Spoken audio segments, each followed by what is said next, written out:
예, 교회의 신앙 가운데 사도신경에 나오는 죄의 용서를 믿나이다.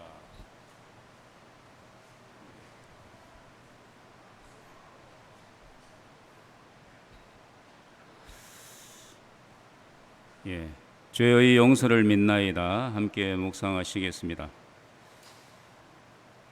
이 세상에서 이 죄를 용서받을 길이 있다는 것, 이것은 사람들이 잘 생각하지 못하는데 이것은 참으로 복음입니다. 기쁜 소식입니다.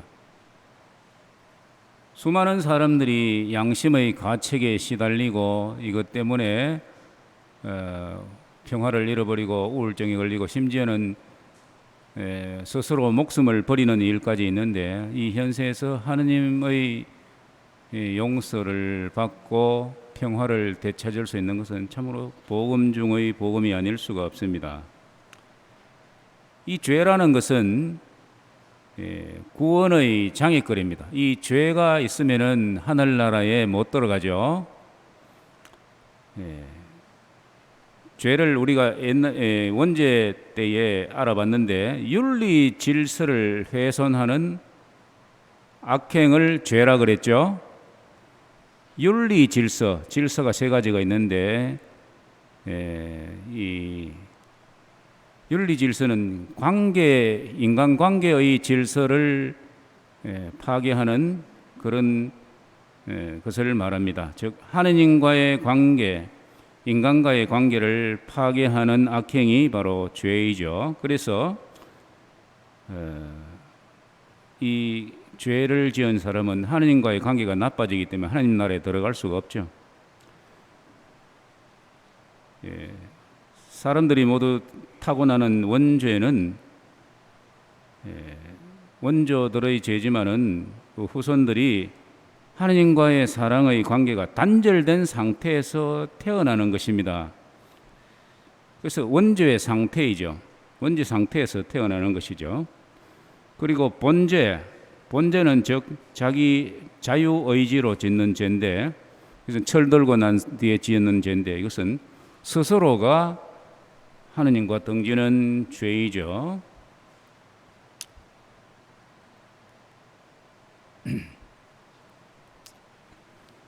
오늘 복음에 보면은 어떤 사람이 예수님께 다가와서 선생님, 제 형들아 저에게 유산을 나누어 주라고 일러 주십시오 하고 예수님께 청합니다.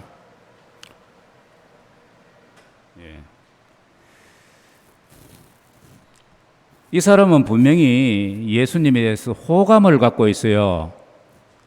예수님 참 능력 있는 분이시다. 그런데 빗나간 호감이에요. 예수님 우리에게 구원을 주러 오신 분인데, 이 사람은 겨우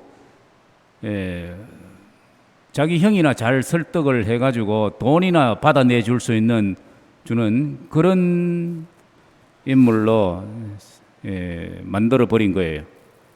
그 예수님 화가 나신 것이, 누가 나를 너희 재판관이나 중재인으로 세웠단 말이냐. 우리가 예수님에게서 기대하는 것, 가장 핵심적인 것이 무엇입니까? 바로 예수님은 우리 죄를 없애주시는 분이시다. 사제가 성체를 들면 거양성체하면서 세상의 죄를 없애시는 분이시니 이 성찬에 초대받은 이는 복되도다. 이게 얼마나 복된 선언인지 모릅니다. 사람들은 잘 생각을 안 해죠. 피상적으로만 살기 때문에. 우선 대죄는 하느님과의 관계를 완전히 단절시켜 끊어버리기 때문에 영혼의 죽음을 초래합니다. 그래서 대죄의 상태에 있으면은 하늘나라에 들어갈 수 없고 구원받을 수 없는 것이죠. 사실 죄를 사해 주실 수 있는 분은 하느님 뿐입니다. 그런데 사람이 되신 하느님, 곧 구세주 예수 그리스도께서 인류를 죄와 죽음에서 구하시러 이 세상에 오셨습니다. 그래서 우리는 기본적으로 첫 번째, 예수님은 우리 죄를 없애주시러 오신 분, 하나님과의 관계를 사랑의 관계로 회복시켜 주시는 분, 이 기본 개념이 딱 써가 있어야 돼요. 겨우 뭐 돈이나 받아내 주게 하는 분, 나를 부자 되게 해주는 분, 뭐 이런 그런 분으로 생각하면은 빗나간 것이죠. 물론 필요에 따라 우리 구원에 유익하다면 온갖 은혜를 다 주실 수 있는 분이시지만은 기본적으로 우리를 죄에서 구출하고 영혼의 죽음에서 구출해 주시러 오시는 분이십니다. 예수님은 공생활 기간 동안에 당신에게 사죄권, 죄를 사하실 수 있는, 용서하실 수 있는 권한이 있음을 보여주셨습니다. 마태오복음 9장 6절에 보면은 어떤 친구들이 중풍병자를 침상에 뉘어서 예수님 앞에 데리고 옵니다. 그러자 예수님께서 그들의 믿음을 보시고 중풍병자에게 이렇게 말씀합니다. 너는 죄를 용서받았다. 그렇게 유다인들이 속으로 생각합니다. 저 사람이 하나님을 모독하는군. 어떻게 자기가 죄를 용서할 수 있단 말인가. 이렇게 의아하자 예수님께서 사람의 아들이 이제 이 세상에서 죄를 용서하는 땅에서 죄를 용서하는 권한이 있음을 너희가 알게 해주겠다 하면서 중풍병자에 일어나 너의 침상을 걷어들고 집으로 돌아가라 이렇게 하자 그가 당장 병이 나서 침상을 들고 걸어갔죠. 이렇게 해서 당신이 참으로 죄를 용서할 수 있는 권한이 있음을 유다인들에게 보여주셨습니다. 왜냐하면 유다인들은 병과 죄는 죄 때문에 병이 생겼다고 이렇게 생각하기 때문에요. 그리고 예수님께서는 십자가에 못 박혀 돌아가시면서 옆에 있던 강도 하나가 선생님의 나라가 오시면 그때 저를 기억해 주십시오 하고 이렇게 십자가에 못 박혀서 그렇게 청을 드리니까 예수님께서 약속하십니다. 네가 정녕 오늘 나와 함께 낙원에 있게 될 것이다. 낙원, 천국에 들어가게 될 것이다. 살인 강도인데 사형수인데 그가 지은 죄를 모두 없애주시고 하나님과의 관계를 회복시켜 줬어요. 즉시 천국에 들어가도록 해주실 수 있는 분이 바로 예수님이십니다. 뉘우치는 강도를 그렇게 해주시죠.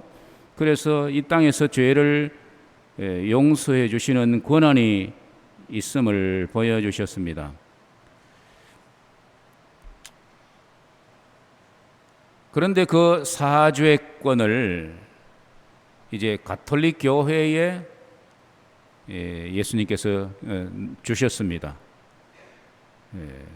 마태오복음 18장 18절에 보면은 이런 말씀을 하십니다. 사도들에게 내가 진실로 너희에게 말한다. 너희가 무엇이든지 땅에서 매면 하늘에도 매일 것이고 너희가 무엇이든지 땅에서 풀면 하늘에서도 풀릴 것이다.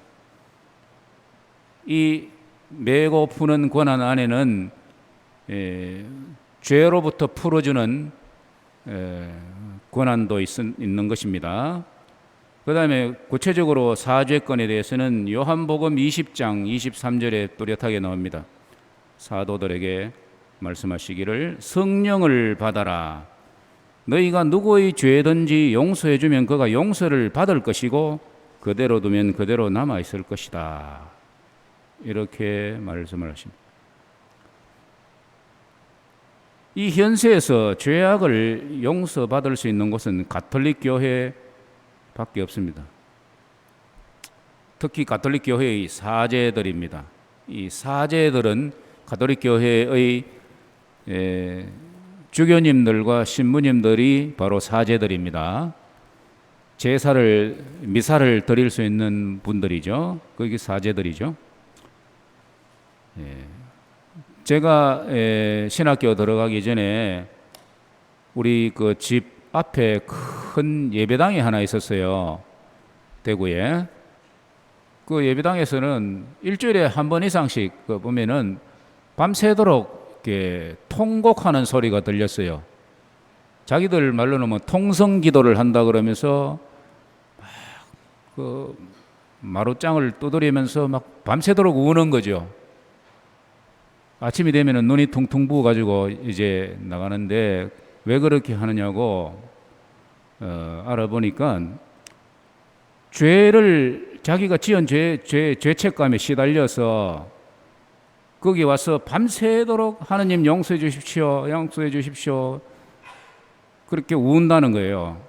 그리고 아침이 되면은 이제 많이 울어가지고 조금 속이 좀 후련해져서 그런지 하나님께서 용서해 주셨겠지 이만하면 하면서 그렇게 되돌아가는 겁니다. 하나님께서 용서해 주셨다는 표시가 어디 있습니까? 퉁퉁 부은 눈이 그 용서의 표시입니까? 흘린 눈물이 그 용서의 표시입니까? 아닙니다.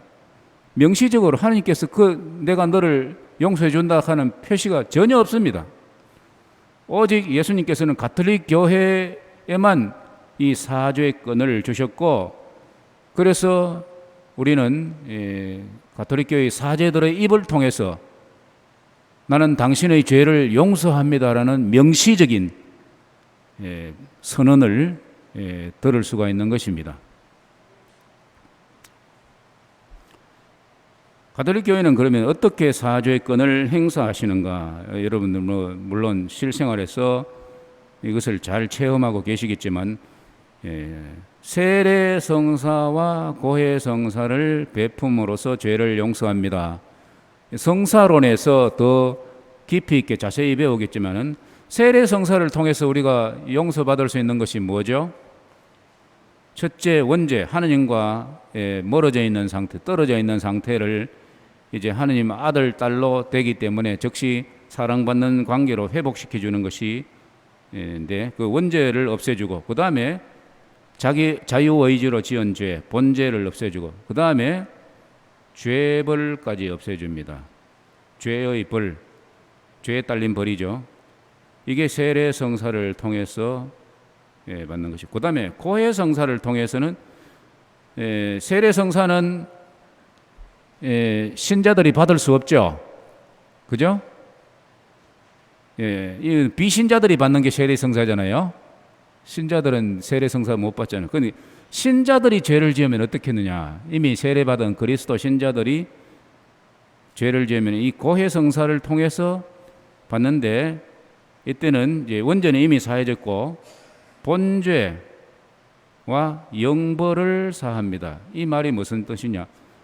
대죄를 지으면은 이제 하나님과의 영혼의 죽음이기 때문에 하나님과의 관계가 단절되고, 그러되면 이제 그 상태에서 죽으면은 지옥에 가게 되잖아요. 구원받을 수 없잖아요. 이 지옥에서 받는 벌, 이거를 영벌이라 그럽니다. 그러면은 고해성사를 통해서 대죄를 용서받으면은 영벌은 없어집니다.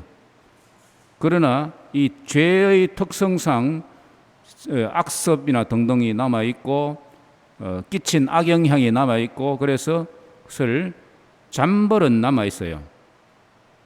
이 잠벌은 영벌과 반대말로, 영원한 벌과 반대말로 잠시적인 벌이란 뜻입니다. 없어지는, 보속을 하면은 없어지는 벌을 말하는 것이죠. 그래서 이 잠벌은 고해성사를 통해서 없앨 수 없고, 보속을 통해서 기도와 성사와 선행 등을 통해서 보속을 치rum으로써 잠벌을 기워 갚는 것이지, 이것은 고해성사를 통해서는 없어질 수는 없습니다. 그러나 지옥벌, 영벌, 그리고 죄는 용서받게 되는 것이 고해성사입니다. 이렇게 세례성사와 고해성사를 통해서 가톨릭 교회는 사죄권을 행사합니다. 우리 가톨릭 교회에 이렇게 죄를 용서받을 수 있는 길이 뚜렷하게 예수님께서 주신 것은 정말 인류에게 있어서 엄청난 복이고 기쁜 소식이 아닐 수가 없습니다. 고해성사를 두려워하지 마십시오. 이 고해성사가 없으면은 우리가 어떻게 되겠습니까? 만날 고해성사 보기는 싫고, 공동고해, 일괄사죄 그런 거 또 안 하나 기다리는데 그런 거 기대하지 마십시오. 고해성사가 훨씬 더 좋고 직접적이고 우리에게 예수님께서 직접 마련해 주신 죄 사하는 방법인 것입니다.